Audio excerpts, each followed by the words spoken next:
Good evening. Welcome to this evening's edition of the Richard Urban Show. I am your host, Rich Urban, coming to you from historic Harpers Ferry, West Virginia.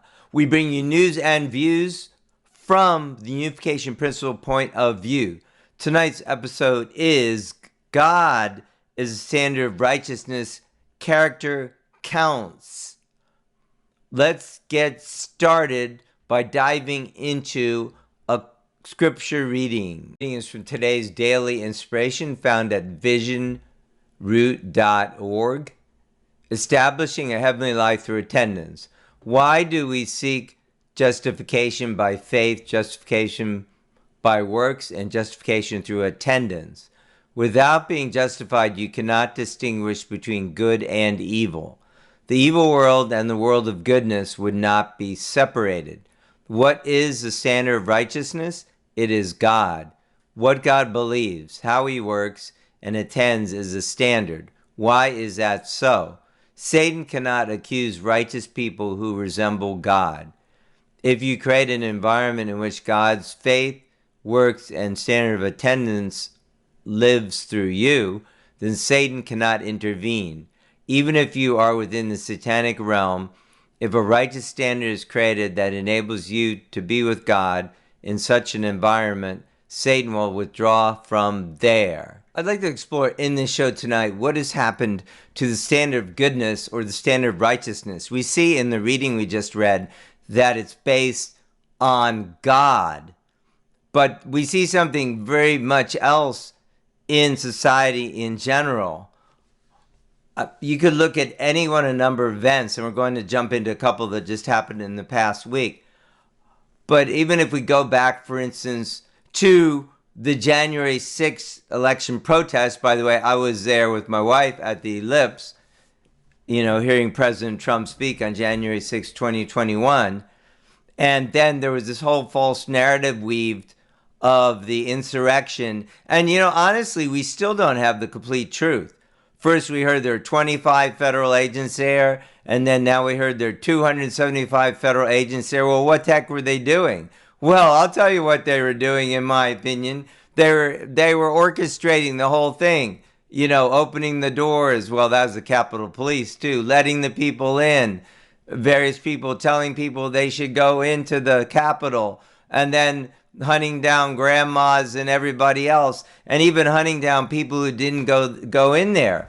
Like, I'm reading this book now that was featured on Cheryl Chumley's podcast called The Mouse of the Wicked, and it's about Thomas E. Caldwell, and it's just, it's disgusting. Honestly, I can't say it's shocking, because it's not shocking in the sense that there's so much unrighteous today, but this, I haven't finished reading it, but this man endured, he didn't even go in the Capitol, and they claimed that he was the head of the Oath Keepers.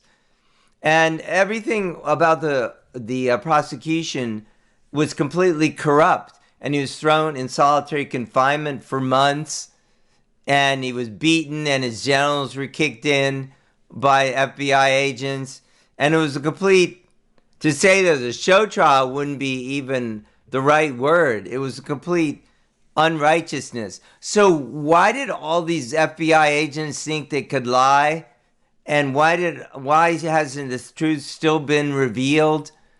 And why are so many people inclined to do unrighteous things? Like, who are these people, have I pointed out in other shows, who do things like kick people's genitals in and lie and do all these things? And we see it, even on display constantly now. All the lying and the, corruption and stealing and everything else. So let's look at a couple of the other contemporaneous events here that just recently happened, and then we'll dive more into what I think is going on and what should be done about it. Here's a recent report. UCSF clinic director threatens to kill female protester at California Dem Convention. So this woman works for the University of California, and she said she's going to hunt this woman down who's protesting in the lobby where they're having the Democratic state convention, and said he's going to kill the woman. So this lady works for the University of California. This woman was protesting that people would be making a lot of money off of gender transitions. And this woman and her husband transitioned their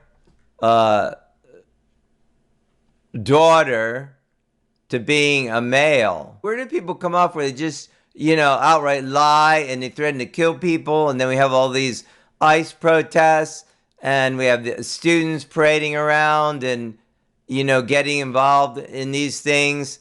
And what happened to character? What happened to right and wrong? Well, those things, this is that lady here, Madeline Mann, who threatened to kill the woman. So this is supposedly, or not supposedly, she works at the University of California, San Francisco. So this is crazy. And these aren't isolated incidents. We see them everywhere where the standard of basic societal values has just collapsed, where it's okay to lie, it's okay to steal, it's okay to cheat, it's okay to murder. Anything's okay to justify your end, according to apparently the quote-unquote new societal norms. Of course, it's not okay. I don't care if someone paid me $1 million or $10 million. I'm not going to violate my conscience to kick in someone's genitals or lie on the stand and say, Mr. Caldwell was the January 6th person who was one of the hundreds of them, thousands actually, who were prosecuted wrongly. And, I wouldn't do that if you paid me $1 million, but there's obviously many other people who would. Here's another case. This guy, Raz Simone, who was the Chaz, the Capitol Hill Autonomous Zone in Seattle, so-called warlord, who one time was awarded $82,000 grant from Seattle, which they actually ended up not paying. And now these women who he abused, he's basically a pimp and a gangster. And so he was a pimp and a gangster and a rapist and a sexual abuser and a trafficker, all of those above, although I guess he wasn't technically accused of sex trafficking, but he was, basically entrapped these women into and threatened them and raped them into doing sex acts and stripping and taking all the money and all of that. So the reason I bring this up is, well, first of all, the Seattle police allowed him to do that, and even people like CNN said, oh yeah, he's really great, helping people out. Here it is, says, this is pointed out in Libby Emmons' article. Let's see here, that he coordinated with Seattle police, even though they knew this actual situation that was going on. And the mayor, Durkin, publicly praised protesters and told CNN the moment could be a summer of love, comparing the zone to a block party. Yeah, block party where people were standing around with AR-15s and where a teenager, died, and there's a lawsuit about that, who couldn't get any help. Yeah, some summer of love. So some people apparently in Seattle justified this kind of person. How could that ever be justified if you have any sense of, right and wrong? And also, this all goes back to my topic of choice, and it should be everyone's topic of choice, absolute sexual ethics. Here's a guy where's that saying, life imitates art?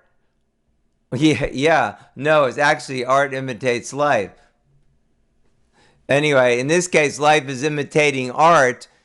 This guy who's, making videos about, guns and violence and sex and all those sick things that are in a lot of rap music, then he's actually parading around, and the Seattle police and mayor actually try to cast this as a good thing while he's raping and trafficking and basically capturing women and make them sleep and lock them up in these, they called it pods. I don't know what it was. What is like basically a glorified storage bin? Anyway, sleeping pod. What the heck?